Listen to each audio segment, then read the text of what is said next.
Luego de la expulsión del jardín del Edén, descrito en los primeros capítulos de la Biblia, el pecado fue excesivo sobre la tierra, creando así una degeneración física y espiritual en el hombre, que terminó llevándolo a la muerte de maneras grotescas y vergonzosas. Es sabido por todos, que este fue el motivo principal, por el cual Dios abrió una torrencial lluvia, que terminó por convertirse en un terrible diluvio, que tenía como prioridad acabar con los descendientes de Caín, y posteriormente con todos aquellos que decidieron llenar de violencia y sangre la tierra de sus antepasados. Luego de este gran acontecimiento, es lógico que Noé y toda su familia tuvieran temor de Dios, más del que ya le tenían a manera de respeto, de lo contrario no se habrían salvado. Muestra de ello, fue el altar que Noé levantó para ofrecerle sacrificios a Dios.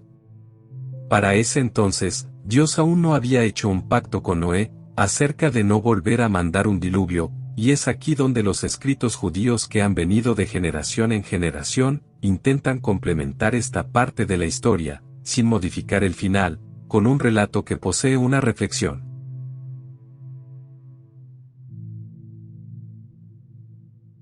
Se dice que Noé llegó a pensar, que Dios inundaría la tierra todos los años, condenando los pecados que cometiesen los hombres en ese lapso, lo que se vería como una purificación anual. Una forma para poder evitar esta destrucción, fueron los holocaustos que le ofrecieron a Dios, con lo cual le pidieron que en el futuro, les permitiera continuar con la primitiva situación próspera, que se venía dando antes del diluvio, recordando que ya se estaban implementando mecanismos de producción, tanto de alimentos como materia prima, de parte de los descendientes de Caín que no supieron emplearlos correctamente.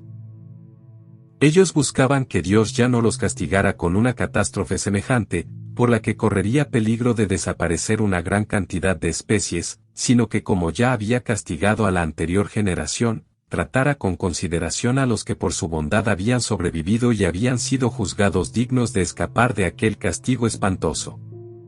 Ya que serían más desventurados que aquellos y condenados con mayor dureza, si en vez de ser salvados para siempre, eran reservados para un posterior diluvio, conociendo del primero, el miedo que infundió y la perdición que les traerá el segundo.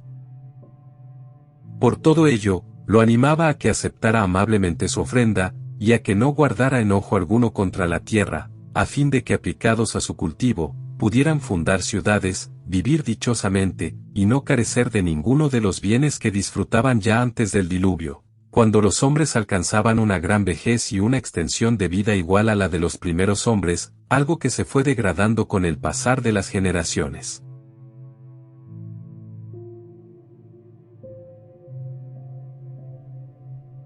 Una vez que Noé terminó de dar sus peticiones, Dios, que amaba a este hombre por su rectitud, le prometió que le daría satisfacción en sus ruegos.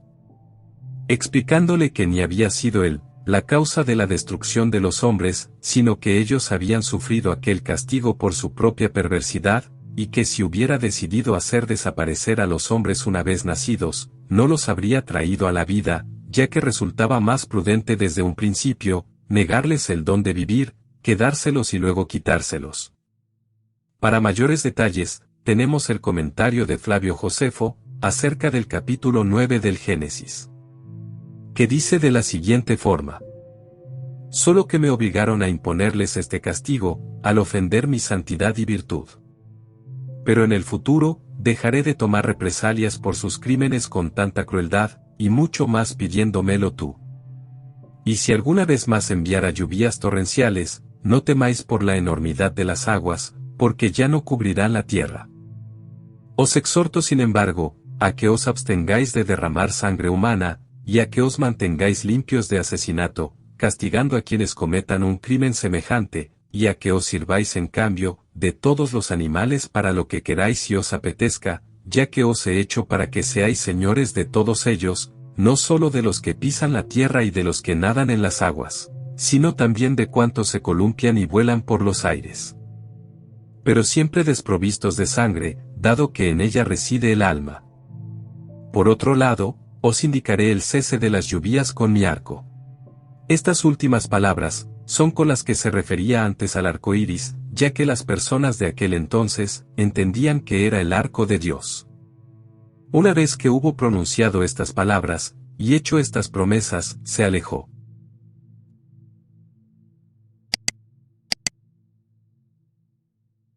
Los hijos de Noé, Sem, Jafet y Cam, quienes habían nacido 100 años antes del diluvio, y que fueron los primeros en bajar de los montes al llano, construyeron en él sus viviendas, y se podía deducir que habían personas, que aún tenían un miedo atroz a causa del diluvio en las llanuras, por los relatos de sus padres.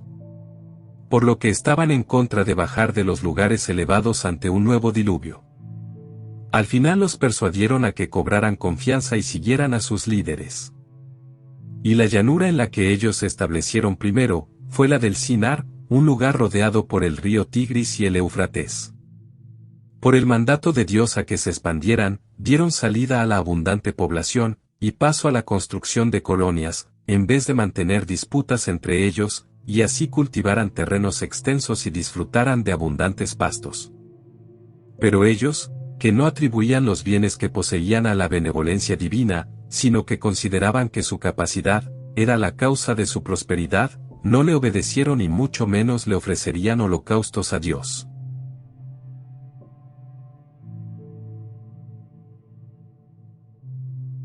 Otro motivo más, para desobedecer a la orden de Dios, fue la desconfianza que los incitaba a la colonización por malas intenciones, ya que pensaban que al dividirse, resultarían más vulnerables ante posibles ataques enemigos y divinos. Como ya se sabe, el final de esta colonización dio paso a las construcciones en la tierra del Sinar, en la cual Nimrod se alzó como el primer rey sobre los hombres en el antiguo Medio Oriente, imponiendo su voluntad, a la altura de un dios.